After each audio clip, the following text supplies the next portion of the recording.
एक छोटे से गांव में अब्दुल रहमान नाम का एक गरीब लेकिन नेक और ईमानदार इंसान रहता था। उसके परिवार में उसकी बीवी और 2 छोटे बच्चे थे। उनका घर बहुत छोटा था, दीवारें पुरानी थीं और सामान भी बहुत कम था, लेकिन उस घर में मोहब्बत, सब्र और अल्लाह पर भरोसा भरपूर था। अब्दुल रहमान हर रोज सुबह बहुत जल्दी उठता, सबसे पहले वुजू करता, फिर फज्र की नमाज पढ़ता और अल्लाह से दुआ करता, या अल्लाह आज के दिन में बरकत देना और मेरे बच्चों के लिए हलाल रिस्क अता फरमा। नमाज के बाद वह अपने पुराने कपड़े पहनकर काम की तलाश में निकल जाता। कभी किसी के खेत में मजदूरी मिल जाती, कभी लकड़ियां काटने का काम मिल जाता और कभी पूरा दिन खाली हाथ लौटना पड़ता। लेकिन उसने कभी शिकायत नहीं की। वह हमेशा कहता, रिस्क देने वाला सिर्फ अल्लाह है। उसकी बीवी भी बहुत सब्र वाली और नेक औरत थी। वह घर के थोड़े से सामान में भी बच्चों को खुश रखने की कोशिश करती। कभी सूखी रोटी पानी के साथ खा लेते, कभी सिर्फ दाल से गुजारा कर लेते। मगर दोनों मियां बीवी ने कभी हराम रास्ता अपनाने का नहीं सोचा। एक दिन हालात बहुत ज्यादा मुश्किल हो गए। घर में खाने के लिए सिर्फ 2 रोटियां बची थीं। बच्चे सुबह से भूखे थे और बार बार अपनी माँ से खाने के लिए पूछ रहे थे। माँ के पास कोई जवाब नहीं था। उसकी आंखों में आंसू आ गए। जब अब्दुल रहमान घर लौट कर आया तो उसने बच्चों को उदास बैठे देखा। बीवी ने धीमी आवाज में कहा, आज घर में बस यही 2 रोटियां हैं। अगर आज भी काम नहीं मिला तो कल क्या होगा? अब्दुल रहमान ने मुस्कुराकर अपनी बीवी को दिलासा दिया और कहा, घबराओ मत, जिसने आज तक हमें संभाला है वही आगे भी संभालेगा। फिर उसने बच्चों के सिर पर हाथ फेरा और कहा, मेरे प्यारे बच्चों, सब्र करो, अल्लाह सब्र करने वालों के साथ है। बच्चों ने अपने पिता की बात सुनकर सिर हिला दिया, लेकिन उनकी आंखों में भूख साफ दिखाई दे रही थी। अब्दुल रहमान ने उन 2 रोटियों को कपड़े में बांधा और कहा, मैं काम की तलाश में जा रहा हूँ। अगर कहीं काम मिला तो कुछ लेकर लौटूंगा। वह घर से निकला और गांव की सुनसान सड़क पर चलने लगा। सूरज ऊपर चढ़ चुका था, मौसम गर्म था और रास्ता लंबा था, लेकिन उसके दिल में उम्मीद थी कि आज कुछ अच्छा होगा। वह हर कदम पर दुआ पढ़ता जा रहा था। कभी आसमान की तरफ देखता, कभी अपने बच्चों का चेहरा याद करता। उसे मालूम था कि हालात मुश्किल हैं, लेकिन वह यह भी जानता था कि मुश्किल के बाद आसानी आती है। चलते चलते वह गांव से बाहर निकल गया। तभी रास्ते के किनारे उसे एक बूढ़ा आदमी बैठा दिखाई दिया, जो बहुत कमजोर लग रहा था।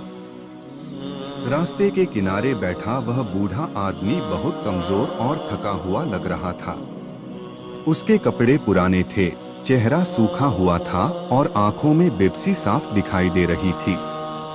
वह कांपती आवाज में बोला, बेटा, 2 दिन से कुछ नहीं खाया। अगर थोड़ा सा खाना मिल जाए तो अल्लाह तुम्हें खुश रखे। अब्दुल रहमान कुछ पल के लिए चुप हो गया। उसने अपने हाथ में पकड़ा कपड़ा खोला, जिसमें वही 2 रोटियां थीं। उसे अपने भूखे बच्चों का चेहरा याद आया। बीवी की परेशान आंखें याद आईं। घर की तंगी याद आई। उसके दिल में ख्याल आया कि अगर ये रोटियां दे दी तो बच्चे क्या खाएंगे। लेकिन अगले ही पल उसके दिल में एक आवाज आई, जो अल्लाह की राह में देता है, अल्लाह उसे बेहतर लौटाता है। उसने आसमान की तरफ देखा और दिल ही दिल में दुआ की, या अल्लाह तू गवाह रहना। फिर उसने मुस्कुराते हुए 2 रोटियां बूढ़े आदमी के हाथ में रख दी। बूढ़े आदमी की आंखों में आंसू आ गए। उसने कांपते हाथ उठाकर दुआ दी, अल्लाह तुम्हारे घर में बरकत दे, तुम्हारी औलाद को सलामत रखे और तुम्हारी हर परेशानी दूर करे।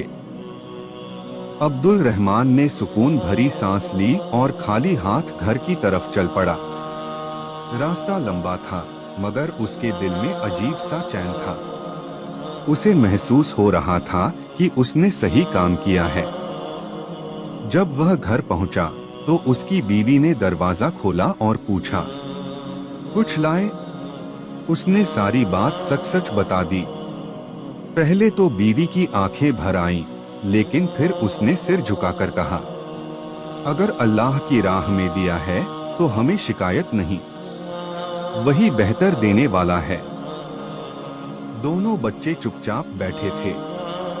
घर में सन्नाटा था। तभी अचानक दरवाजे पर जोर से दस्तक हुई। ठक ठक ठक। अब्दुल रहमान ने दरवाजा खोला तो सामने गांव का एक अमीर व्यापारी खड़ा था। उसके पीछे नौकर कई थैले और बोरे उठाए हुए थे। व्यापारी ने पूछा, क्या आप अब्दुल रहमान हैं? उसने हैरानी से कहा, जी हाँ। व्यापारी बोला, आज दोपहर मुझे आराम करते वक्त नींद आ गई। मैंने सपने में देखा कि एक नेक इंसान भूखे को खाना खिलाएगा। मुझे कहा गया कि उसका घर राशन और मदद से भर दो। लोगों से पूछते हुए मैं आपके घर तक पहुंचा हूं। यह सुनकर सबकी आंखें खुली रह गईं। व्यापारी ने आटा, चावल, दाल, तेल, कपड़े और कुछ पैसे घर में रखवा दिए। बच्चों के चेहरे खिल उठे। बीवी की आंखों से खुशी के आंसू निकल पड़े। अब्दुल रहमान ने हाथ उठाकर कहा, बेशक अल्लाह अपने बंदों को वहां से देता है जहां से इंसान सोच भी नहीं सकता। उस दिन के बाद उसने सब्र और शुक्र कभी नहीं छोड़ा। गांव के लोग भी उससे सीखने लगे कि मुश्किल वक्त में घबराना नहीं चाहिए। सीख, रिस्क सिर्फ अल्लाह देता है और जो सब्र करता है अल्लाह उसे कभी अकेला नहीं छोड़ता।